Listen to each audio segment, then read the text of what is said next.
যদি আমি বলি যে ভারতের একটি নদী হারিয়ে গেছে, তাহলে নিশ্চয়ই আপনি একটু অবাক হবেন।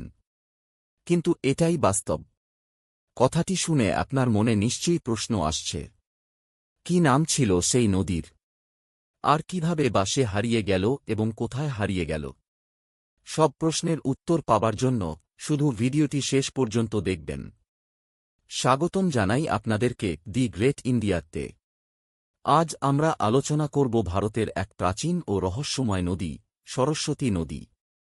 এই নদীর নাম ভারতীয় ইতিহাস, পৌরাণিক কাহিনী এবং ধর্মীয় শাস্ত্রগুলির সাথে গভীরভাবে জড়িত। কিন্তু এই নদী আজ কোথায়? কেন এটি হারিয়ে গেছে? আর কি কখনো এটি ফিরে আসতে পারে? সরস্বতী নদীকে প্রাচীনকালে বলা হতো ভারতের অন্যতম প্রধান নদী।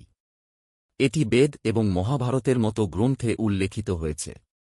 এর ধারায় জন্ম নিয়েছে অনেক প্রাচীন সভ্যতা। তবে আজ আমরা শুধুমাত্র এর কথা পড়ি, কিন্তু বাস্তবে এই নদী কোথায়?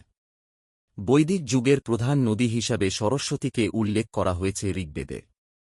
এই নদীকে দেবী সরস্বতীর সাথে সম্পর্কিত করা হয়েছে, যিনি জ্ঞানের দেবী। কিন্তু প্রায় ৪,০০০ বছর আগে এই নদী হঠাৎ করেই অদৃশ্য হয়ে যায়। কিন্তু সরস্বতী হারিয়ে গেল কেন?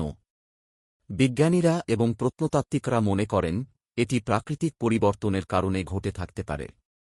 জলবায়ু পরিবর্তন, ভূমিকম্প এবং টেকটনিক প্লেটে সরে যাওয়ার ফলে সরস্বতীর জলস্রোত শুকিয়ে যেতে শুরু করে। এর একটি অংশ শুষ্ক হয়ে যায় এবং অন্য একটি অংশ মিলিত হয়েছিল যমুনা ও সিন্ধু নদীর সাথে। আধুনিক গবেষণা এবং স্যাটেলাইট ইমেজে সরস্বতীর প্রাচীন প্রবাহপথের প্রমাণ পাওয়া গেছে। গবেষণায় দেখা যাচ্ছে, সরস্বতী নদী মূলত হরিয়ানা এবং রাজস্থানের মধ্য দিয়ে প্রবাহিত হতো। অনেক বিজ্ঞানী মনে করেন, প্রাচীন সরস্বতী নদী এখন একসময় জলবাহী নদী ছিল, যা প্রাকৃতিক কারণে শুকিয়ে গেছে।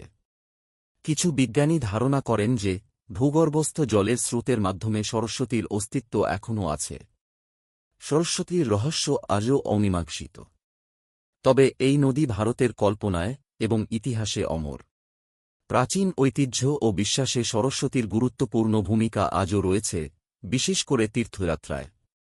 সরস্বতী কি সত্যিই হারিয়ে গেছে?